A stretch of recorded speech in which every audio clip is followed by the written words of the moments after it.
enjoy muna? Or when do you plan to have kids? Before naman the wedding, nag-usap na kami. Enjoy muna namin, siguro 1 year.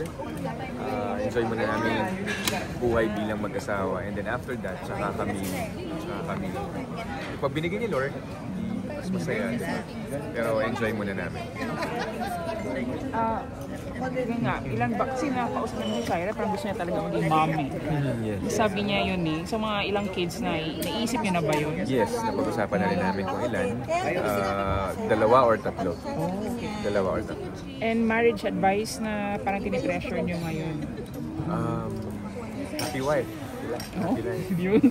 Tapos yes lang na. Yes, darling. So nag-advise niya?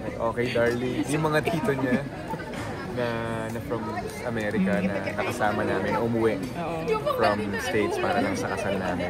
So, yun yung mga advices na talaga namang hindi ko inaalis sa utak. Tinatandaan ko.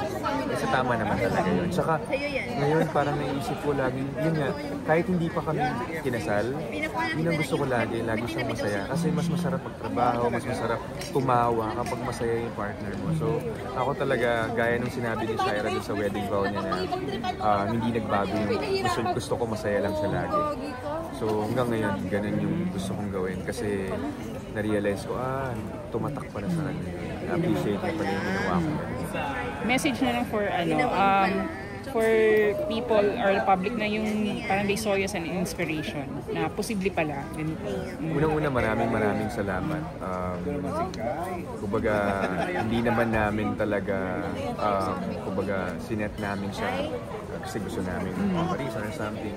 Kumbaga, nangyari po siya ng bukal sa loob ko, bukas yung talagang totoo siya, genuine siya na maghintay ako at yung pagmamahal ko siya ay nangyari talaga yan. So maraming salamat po sa lahat ng mga nababasa namin na hinahangaan nila yung aming relasyon.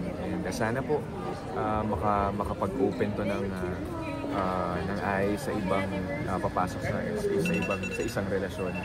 Sana, diba, pamarisa nila dahil hindi naman po masama. Mas masarap po sa feeling, masarap sa puso kapag na-achieve yung ganong kind of level of relationship. Thank you, EA. So, diba, you were together for 12 years. Siyempre, diba, there are moments that you get so routine. Pero ano yung parang nag-keep going sa inyo eh? Kasi ang tagal. Kasi ako yung tao na may effort kasi ako eh. So, to be honest, hindi ako na-bored sa relasyon namin siya eh. Hindi ako na-bored kay siya eh. Kumbaga ako, kahit matagal na kami, every month, sineselebrate namin yung monthsary. So, nilalabas ko siya. Talagang pagka lumukpo kami sa trabaho, nag-iisip talaga ako ng day, naghahanap ako ng isang araw para ilabas siya, para i-date siya, para kahit paano. May time kami sa isa't isa. Acts of service po yung parang love language. Yes, so... Tsaka gusto namin mag-thank you kay EA. Yung mga decor niya nilagay. Nagamit pa. Ninong ba si Michael? Yes.